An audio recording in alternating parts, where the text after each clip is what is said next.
બાકી જગતની અંદર જે વાડા વાર્યા છે ને એ જગતની છે. સદગુરુના બાળકો કોઈ પણ નાત જાત ભેદભાવ છોડી અને એક જ શરણની અંદર બેસવું ને, એ હું તો કહું કે જીવતો જાગતો દેવ છે, ખરેખર દેવ છે. અહીં બેહવું ને બધા વેશમાં કોઈ પણ ભ્રાંતિ ભ્રમણા કાઢી અને સભામાં આવીને એક સીતે બેહી જવું ને, એ બહુ અઘરું છે. આપણે એમ લાગે કે હેલું છે, પણ બહુ અઘરું છે. ભૂકા કાઢી નાખે એવું છે. હે, જેને જેને આ વીતી ગયું ને એને પૂછજો કે ગુરુ શરણમાં ગયા પછી નાયતી શું કીધું. હે, છતાંય એના કડવા વેણ સહન કરી એ રસ્તો નો મૂક્યો, એને શું કહેવાય? એ દેવકોટીનો જીવતો જાગતો માણસ છે. એને માટે કઈ સિંગડા ન હોય. એ ભલે ગમે તે જ્ઞાતિનો, ગમે તે જાતિનો, ગમે તે હોય, એ જીવતો જાગતો દેવકોટીનો માણસ છે. એટલે જીવણ બાપા કહે છે કે કપટ અને ભ્રમણા દૂર કરો ત્યારે તમારા દેહમાં રામ દેખાય. ક્યાં દેખાય? આપણા દેહમાં. નકર તો એમ ન કે ડુંગરની ચોટ ઉપર દેખાય તમને. કોઈ સંતે તમને એમ કીધું કે તમને ડુંગરની ચોટી ઉપર દેખાય, કે તમને વિદેશમાં દેખાય, કે તમને ક્યાંય બીજે દેખાય? કોઈ પણ સંત લઈ લ્યો, દુનિયાનો કોઈ સંત હોવો જોઈએ, ક્યાં રામને બતાવ્યો? તમારા દેહ. એ એટલે કહે છે કે કપટ ભ્રમણા દૂર કરો તો તમારા દેહમાં રામ દેખાય. આધીન હોય તો સેવક શુદ્ધ રહેવે. સેવક એટલે શિષ્ય, ગુરુનો બાળક. આધીન હોય ને તો ઈ કાયમને માટે શુદ્ધ રહેવે, ચોખ્ખો થઈને રહેવે. આધીન હોય તો. આધીનતાનો શબ્દ તો આપણે સમજાયો ને, કે ગુરુ શરણ સિવાય બીજું કોઈ શરણ નહીં. ઈ આધીન થઈને રહેતો હોય, ભલે કામ ધંધો આ તે બધું કરતો હોય, તો ઈ કાયમને માટે શુદ્ધ રહેવે, ચોખ્ખો રહેવે, આત્મ સ્વરૂપની અંદર રહેવે. સેવક શુદ્ધ રહેવે, પછી એને ગુરુ ગમ જ્ઞાન બતાવે. આધીન હોય તો સેવક શુદ્ધ રહેવે, પછી એને ગુરુ ગમ, ગમ એટલે ઓળખાણ, પૂર્ણ પુરુષને ઓળખાણ કરાવે. એટલે કીધું કે પ્રથમ ભક્તિ સંતન કી કર સેવ. જો સીધું એમ નથી કીધું કે સંત પાસેથી ગુરુ ઉપદેશ લઈ લે. શું કીધું? પ્રથમ ભક્તિ સંતન કી કર સેવ. બીજી કથા પ્રસંગા, એના મુખનો સત્સંગ સાંભળ. એ સાંભળી અને રેણી સુધાર, આધીન બની જાય. પછી ઓટોમેટિક કેસે એ ગુરુ ગમ જ્ઞાન સદગુરુ બતાવે. પણ અત્યારે કલિયુગ છે. કલિયુગની અંદર ભગવાને અને આમ તો સંતોએ પેલું બનાવી દીધું કે ગાયના સિંગ ઉપર રાઈનો દાણો ટકે ને એટલી વારે જો આપણું મન ત્યાં સ્થિર થઈ જાય ને તો એનો ઉદ્ધાર થઈ જાય. આપણને અસરજ લાગે કે એટલે આ તો રાત્યુનો આપણે તો બેહીએ કીર્તનમાં, છતાંય કેમ ઉદ્ધાર નથી થતો? 8 દિવસ સુધી સત્સંગ, ભાગવતું, રામાયણ આ તે સાંભળીએ. આ તો રાયનો દાણો ઠેરાય એટલી વાર. ગજબ કહેવાય.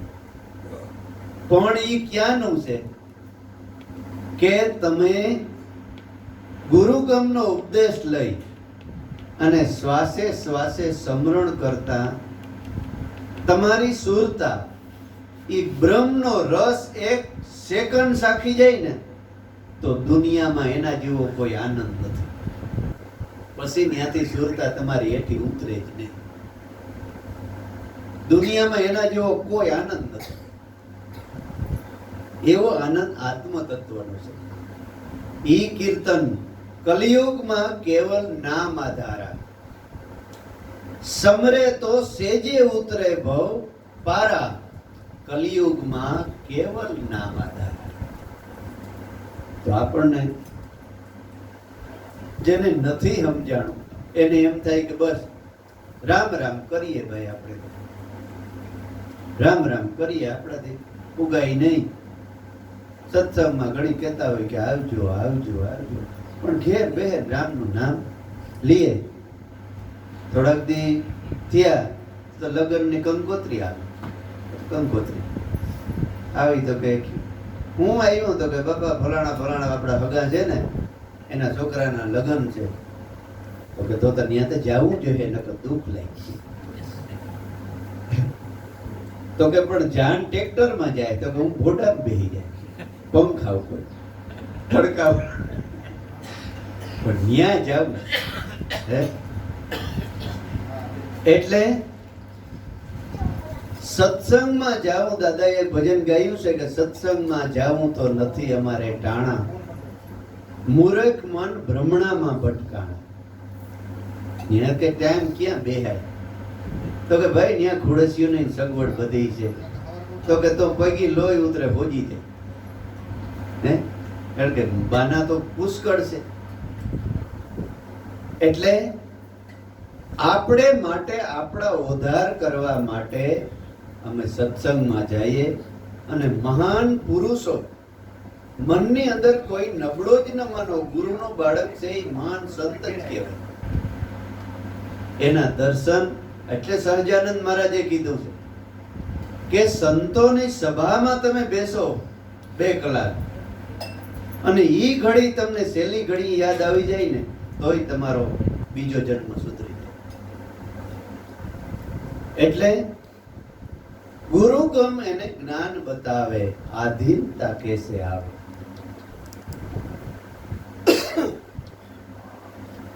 આધીન હોય તો આસન બેઠા મયપતિ શીશ નમાવે.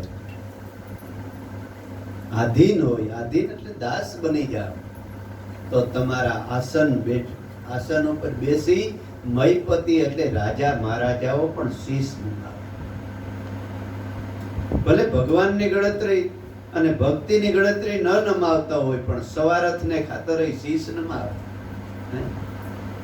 જીવણ સાહેબની કે ગોંડલના મહારાજાએ બોલાવ્યા, પાખંડીઓએ બધી ફરિયાદ કરી અને એક દી પૂછ્યું કે ભાઈ અત્યારના ઘણા સંતો થઈ ગયા, એની ભગવાન બતાવી, પણ અત્યારે કોઈ એવા સંત ખરા કે એને ભગવાન મળ્યા હોય? એટલે ઓલાને મોકો આવી ગયો કે આ જીવન એવી વાતો કરે છે કે અમને ભગવાન મળ્યા. સાહેબ આપણા જ નવાઈમાં, આપણી નગરીમાં આ જીવન સાહેબ, જીવન ભગત ફાઇટ મોઢે વાતો કરે છે કે મને ભગવાન મળ્યા છે. રાજા તો કીધું કે જાઓ બરકો જીવન. જીવન સાહેબ હાથમાં રામસાગર ને આવ્યા, બાપુ જય ગુરુદેવ, જય ગુરુદેવ, ભગવાનના નામ સિવાય બીજું કઈ નહીં. આવો આવો જીવ ભગત, આવો મારી બાજુ. તો બાપુ હું નહીં સો બેસીશ. આધીનતા જેના જીવનની અંદર ભણાઈ ગઈ. નહીં નહીં ભગત તમારાથી ન્યા ન બેહાય, આવો આવો હું આજ્ઞા કરું છું.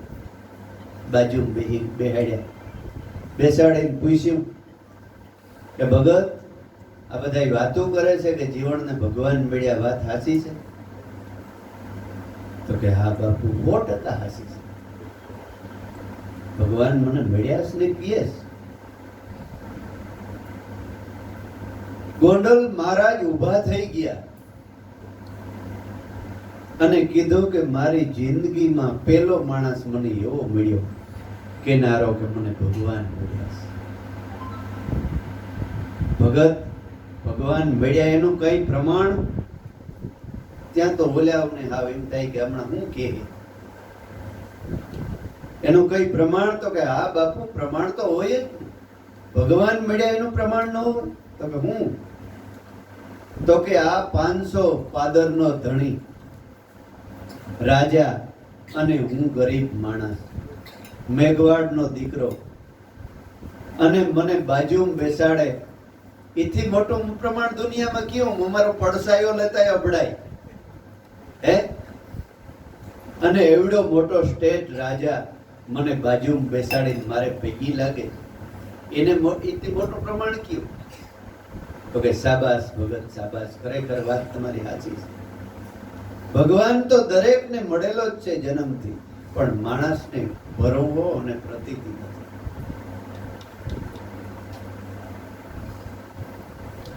ભગવાન મળ્યા એ કોણ કહે? કે જેને 100% વિશ્વાસ આવી ગયો કે મારા સદગુરુ છે ને જીવતો જાગતો ભગવાન છે અને નિરાકાર રૂપે મારા ઘટમાં વસેલો છે. પછી એને યાદ જ ન આવે,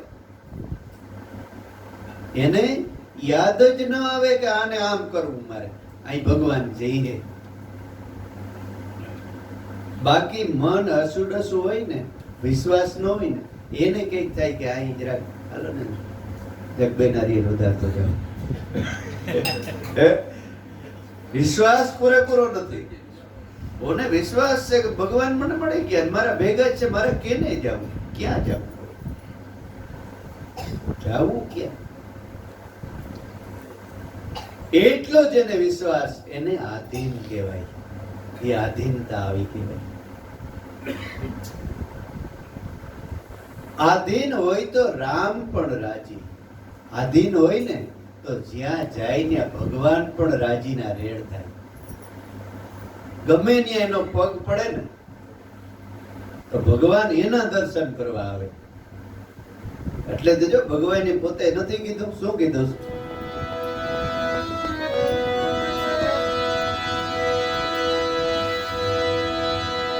સુતો સુતો ગાય ત્યાં અર્જુન, ઉભો ઉભો સાંભળું ને.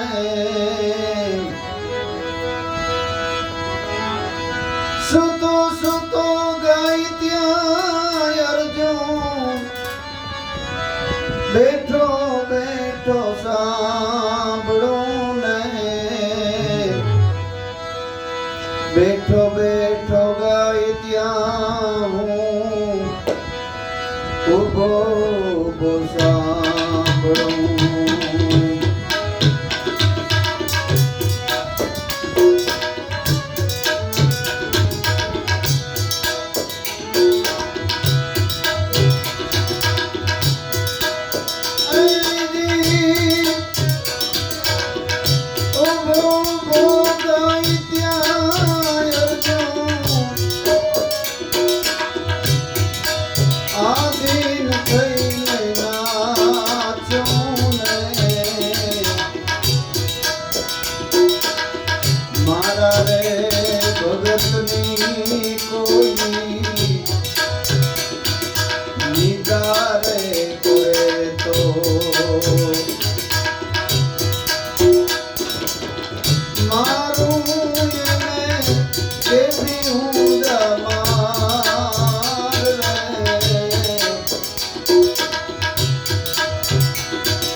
મારો એને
સૂતો ભજન કરે ને તો હું કે બેઠો બેઠો સાંભળો, બેઠો બેઠો ગાય તો ઊભો ઊભો સાંભળું, અને ઊભીને ગાઈને તો નાસું.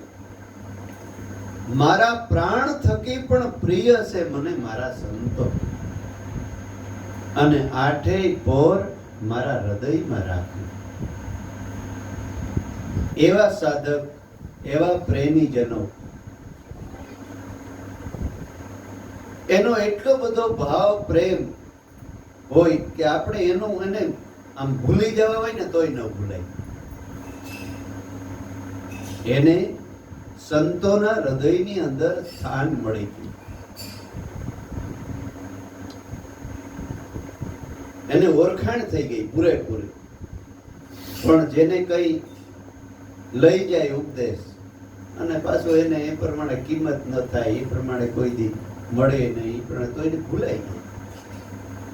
સ્થાન ન રહી, જગ્યા ન રહી. એટલે આપણે જો બેંકમાં ઘણા પૈસા પડ્યા રહેતા હોય, પછી બેંકમાં જાય નહીં ને પછી ધીમે ધીમે ધીમે એ સરકારમાં વહી જાય. આમાં એવું છે, સંતોના હૃદયમાં આપણું સ્થાન હોવું જોઈએ. જો એને ભૂલાઈ જાય, એના હૃદયમાંથી સ્થાન નીકળી જાય તો પાછો એ હતો નિયમ્ય વિયોગ.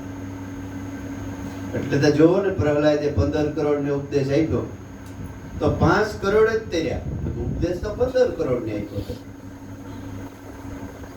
પણ તર્યા કેટલા? 5 કરોડ.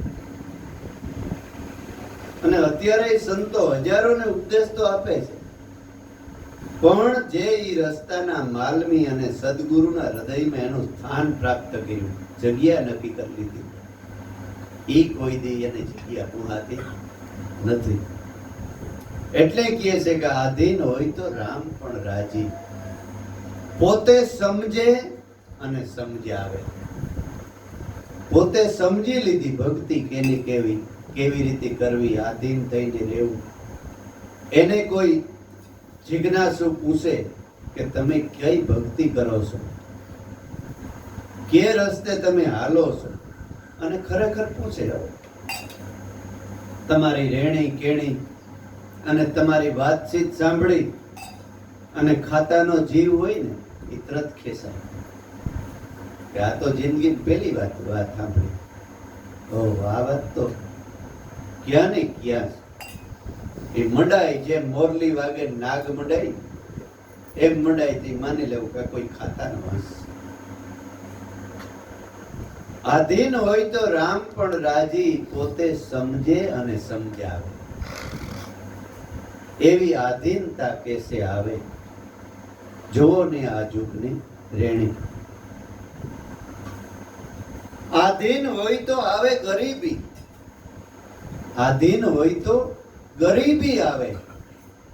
આપણા જીવનની અંદર ગરીબી, ગરીબી એટલે એક દાસ થઈને રહેવું, દાસપણામાં રહેવું. આવે ગરીબી, નકર આખા ગામમાં 5 ગામ ધ્રુજતા હોય, પણ સમજાઈ જાય ને કે ઓહો, આમાં તો બધું ઉલટું છે. ઘટો ઘટમાં જ ભગવાન બેઠો છે, આમાં મારે કેને કેવું. શાંતિથી રહેવા માંડે અને શાંતિથી ભગવાનનું ભજન કરવા માંડે. ઈ ગરીબી આવી ગઈ, જેસલની ગરીબી આવી ગઈ. આમ ગરીબ નહીં કે કઈ કામ ધંધો ન કરવો ને હાવ સિત્રે બે હાલ થઈ રખડવું, એમ ગરીબી નહીં. બીજાને દોષ ન દેવો, બીજાને નડવું નહીં, ખરાબ કામ ન કરવા, ખરાબ રસ્તે હાલવું નહીં, શાંતિથી ભગવાનનું ભજન કરવું, નીતિથી ધંધો કરવો. ઈ ગરીબી આવી જાય. વાલિયો લૂંટારો જે લૂંટ કરતો, નારદજી નીકળ્યા. નારદ નીકળ્યા એટલે નારદ પાસે વીણા હતી, રામસાગર. એટલે આ જાળીમાંથી ઊભો થઈને ગઈ, બાવા તારા પાસે જે હોય મને આપી દે. પણ આ તો આને તો ગરીબી આવી ગઈ હતી નારદ. એટલે 2 હાથ જોડ્યા વાલિયા હાથ, ભાઈ લઈ લે, આ વીણા છે, અને કેતો હોય તો કપડાં કાઢી દો, બીજું મારા પાસે તો હું હોય. તો કે બીજું કઈ નથી, તો કે ભાઈ જોઈ લે હોય તો. પાસે આવ્યો, સંતને પ્રેમાળ નજર પડી માથે. બહુ નારદની આંખમાં પાણી આવી ગયા. તો કે કેમ કઈ નથી તો કેમ ડરો છો? તો કે ડરતો નથી. નારદ કે તમારી પાસે કઈ ન હોય તો ડરવાની શું બીક છે? આંખમાં કેમ પાણી આવી ગયા વાલીઓ? કે તો કે બાપુ ડરતો નથી, મારી નાખ ને તો હમણાં બીજો અવતાર આના કરતા સળિયા તો આપે મને. એમ ડરતો નથી, મને તારી દયા આવે છે. વાલીએ શિયા રાખ્યું થઈ ગયું, મારી દયા તને આવે? તો કે હા, મને તારી દયા આવે. તો કા? તો કે તારે માથે એટલું દુઃખ પડવાનું છે. તો કે હું? તો કે આ તું જે કર્મ કરે છે ને એ બધાય તારે ભોગવવા પડે. તો કેવી રીતે? તો કે જો આ કૂતરા મીંદડા રખડે ને જંગલમાં, ઈ યોનિમાં તારે અવતાર લેવા પડે. તો એ તને કેની કીધું? કે શાસ્ત્રો વેદ કહે છે, વેદને માનવા જ પડે. ગમે એવો અજ્ઞાની માણસ હોય એ ગીતાને તો માનતો જ હોય. ભલે મને ન માનતો હોય પણ ગીતા, રામાયણ અને કૃષ્ણને તો માનતો હોય હે, એને માનતો. એટલે કે વેદ, શાસ્ત્ર અને પુરાણ કહે છે. એટલે મને તારી દયા આવે છે, એટલે મને આંખમાં પાણી આવી ગયા. બાકી હું કઈ બીતો કે નથી તારાથી. મારવો હોય તો મારી નાખ. મને મોત હું મુઠ્ઠીમાં લઈને જ, ભેરું ખાપણ લઈને જ આવ્યો રખડું છું. એમ હું કઈ બીતો નથી. પાછા સંતો એમ આમ મજબૂત હોય હૃદયમાં. વાલિયાને અસરત છે પડી કે કેમ મારે મારી પ્રજાનું, મારા છોકરાનું, ઘરવાળીનું બધું ભરણ પોષણ ન કરવું? કે ઈ કરવું પડે, તારી જવાબદારી છે, પણ મહેનત કરી નીતિથી કર. અને ઓલા આરામથી તારે ઘેર બધા ખાઈ પીએ છે, એક તારે એકલાને ભોગવવું પડે. એવું કોઈ દી ન હોય વાલિયા.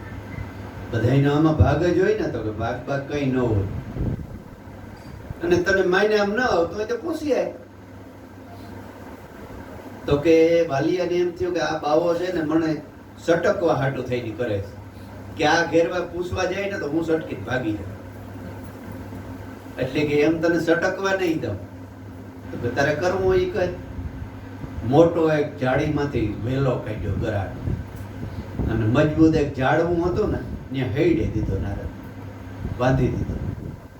અને પોતાના માણસને કીધું કે હું હમણાં આવું છું. ગયો ઘેર. ઘેર છોકરા ઘરવાળી બધા હામા દોડ્યા, કેમ આજ કઈ લઈને ન આવ્યા? તો કે લઈને હમણાં આવીશ. ઘડીક કે કોમો મારે એક પ્રશ્ન પૂછવો છે. તો કે હું? આ જે કઈ હું લઈ આવું છું તમને બધાને ખવડાવું છું આખા ઘરને, બરાબર? તો કે હા. એમાં તમારો ભાગ છે ને બધાયનો? તો કે કેવામાં? તો કે આ હું જીવતા જીવને લૂંટી લઉં છું, મારી નાખું છું. તો કે અમે ક્યાં કે તને કહે કે મારી નાખ?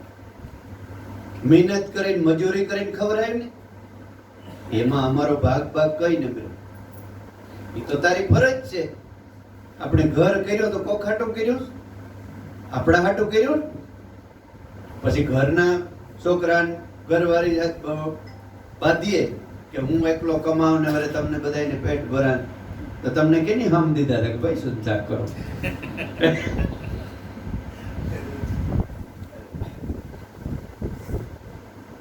એ આપણી ફરજ છે. એટલે કઈ ન બોલ્યો, કારણ કે સુરવીર હતો વાલિયો. બસ એટલું જ જાણવું તો હવે બંધ થઈ જાય. કઈ મારે જાણવું નથી. મને મારી ભૂલ સમજાઈ ગઈ. જય અને ઝટ વેલો તોડી અને નારદના શરણમાં લોટી પીધી. હવે મને આ રસ્તો બતાવો, ઈશ્વર ભજનનો રસ્તો બતાવો. ત્યારે નારદે નામનો ઉપદેશ આપ્યો. અહીં બેસી નામ જપ કર, નામ જપ કર. નામનો એટલે આપણે એમ કે રામ રામ રામ રામ, તેથી રામ નહોતા. રામનો અવતાર જે નહોતો થયો તો ક્યાં રામને ભજ્યો એની? રામનો અવતાર તો મોડો થયો, વાલ્યો તો એ અગાઉ. તો ઈ નામ ક્યું? જે તમને ગુરુએ બતાવ્યું ને એ જી નામે ધોખો ટળે, જી નામે થઈ જાય જય જયકાર, જી નામને જેને જપ્યા ને એના સુધરી ગયા બધાય કાજ. ઈ રામ નામ કી ઔષધિ જો ખરી નીતિ શેખાય, તો અંગમાં પીડા વ્યાપે નહીં, મહારોગ મટી જાય. મહારોગ મટી જાય. ખરી નીતિ છે. ડોક્ટર પાસેથી આપણે દવા લઈએ, દવા આપે ને ભેગી કરી આપે, પરેજી આપે. ખાલી દવાની જ ગોળીઓ જો પીધા રાખીએ ને પરેજી ન પાડીએ તો દવા કામ ન કરે. તો ખાલી રૂપિયા જાય ને દવાનું પાણી. એવી રીતે સદગુરુએ રામ નામ કી ગોળી આપી છે, પણ સાથે સાથે આ પરેજી જે રેણી છે ને એ પરેજી છે. આધીન થઈને રહેવું. ખોટે ખોટું હમણાં ન કીધું બરાબર કે આપણે લાભ વગરની કોઈ વસ્તુ કરવી જ નહીં. વિચાર કરી લેવો કે આમાં મને લાભ શું છે, આમાં મારી ભક્તિમાં ફાયદો શું છે. જો ફાયદો થતો હોય તો તમારે ગાયરી દેજો. વિચાર કરજો, ફાયદો થાય કે ન બોલવાનું બોલીએ, ઘરમાં ખોટા કજિયા કંકાસું આ તે, જેમાં ફાયદો હોય તો કરવાનો, પણ નથી રહેવાતું. નથી રહેવાતું. આ મનની એવી ટેવ પડી ગઈ છે કે સંતોને સાધુ જીભ ગોટા વળી ગઈ કઈ કઈ, છતાંય નથી સમજાતું જીવ. એટલે આધીન હોય તો આવે ગરીબી, અને મન કી ભ્રમણા મિટાવે. મન કી ભ્રમણા મિટાવે. મનની ભ્રમણા મટી જાય. આધીન હોય તો આસન બેઠા આવજે. આ બેસી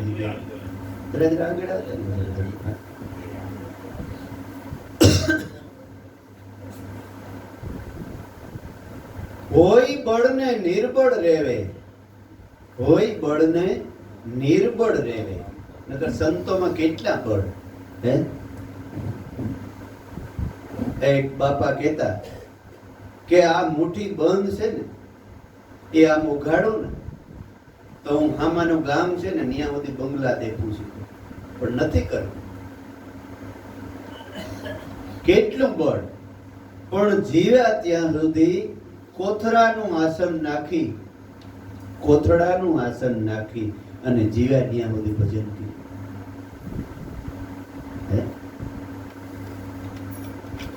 હોય એટલું બળવાન, એટલી શક્તિ સંતોની, છતાંય હાવ ગરીબ થઈ ગયા. બે હાથ જોડીને રહ્યા. જય ગુરુદેવ. આધીન હોય તો આવે ગરીબી, મન કી ભ્રમણા મિટાવે. જુઓ ને આ હોય બળ ને નિર્બળ રેવે.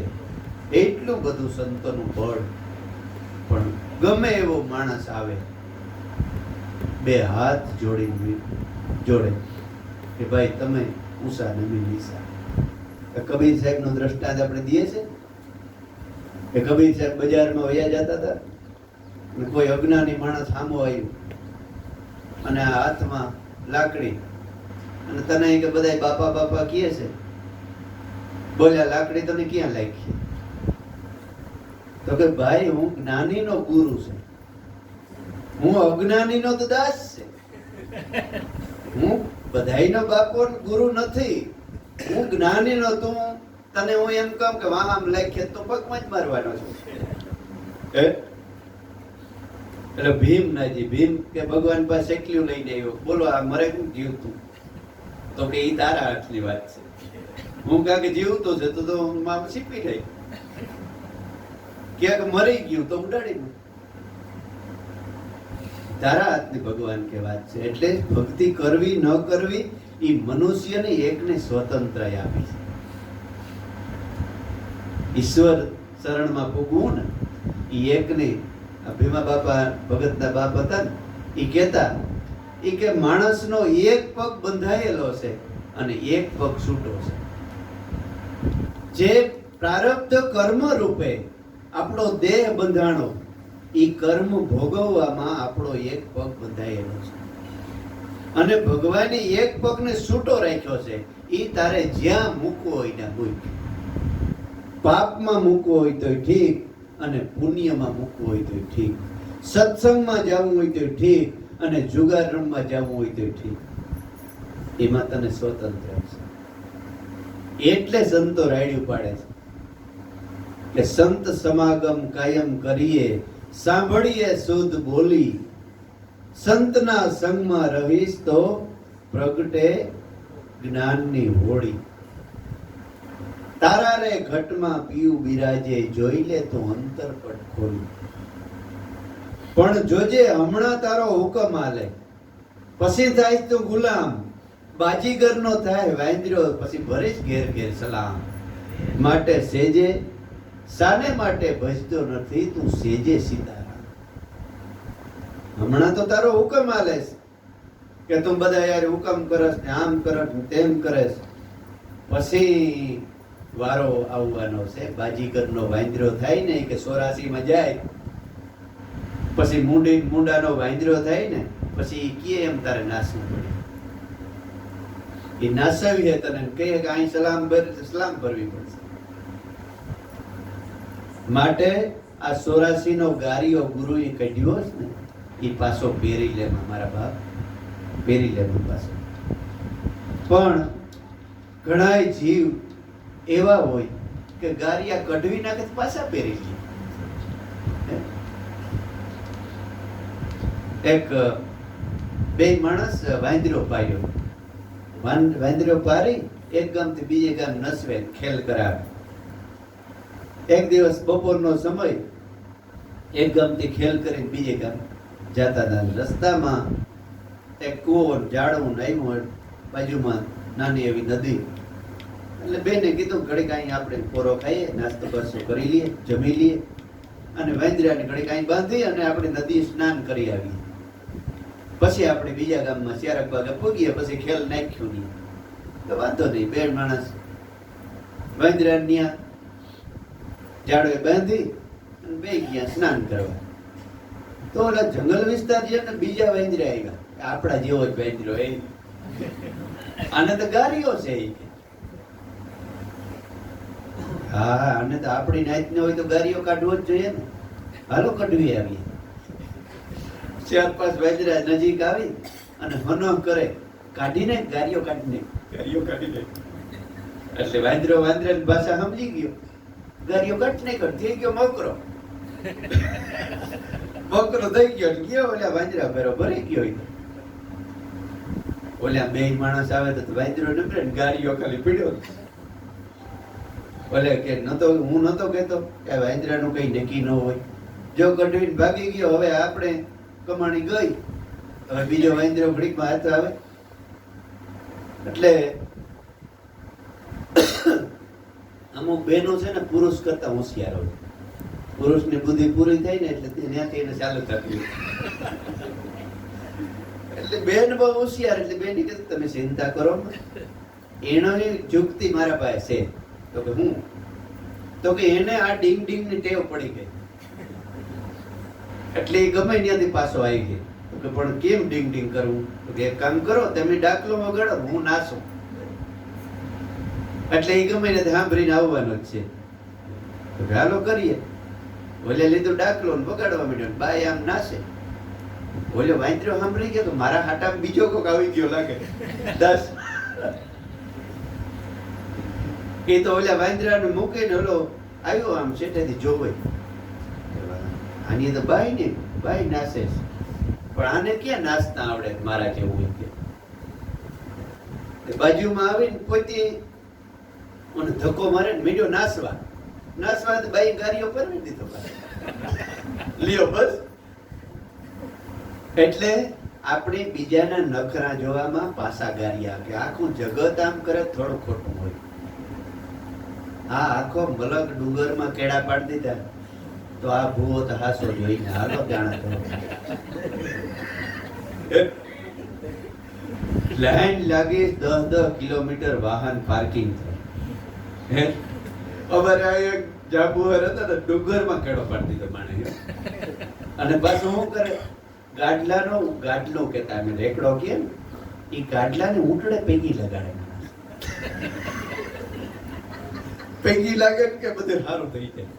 ડુંગરમાં કેળા પાડી દીધા.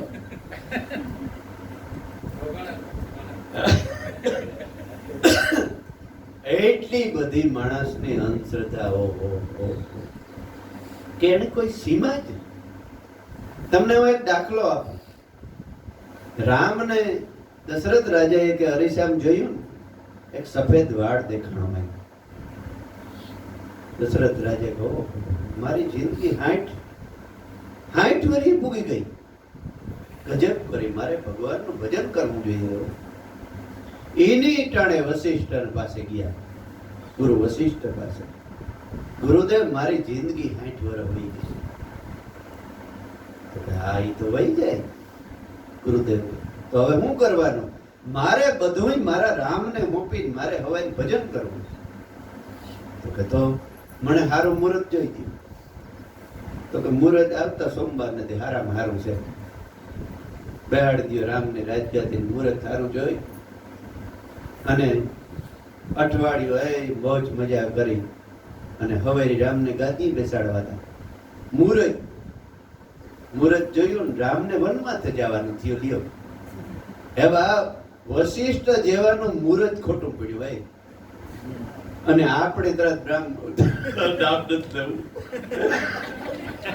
સોગડિયું જોઈ દો તો બાપા, અમારે આમ છે. રામનો મુહૂર્ત મળા ખોટું પડ્યું હતું. મુહૂર્તમાં હું જોવાનું? ગુરુ મુહૂર્તમાં બધાય મુહૂર્ત હારા જ છે.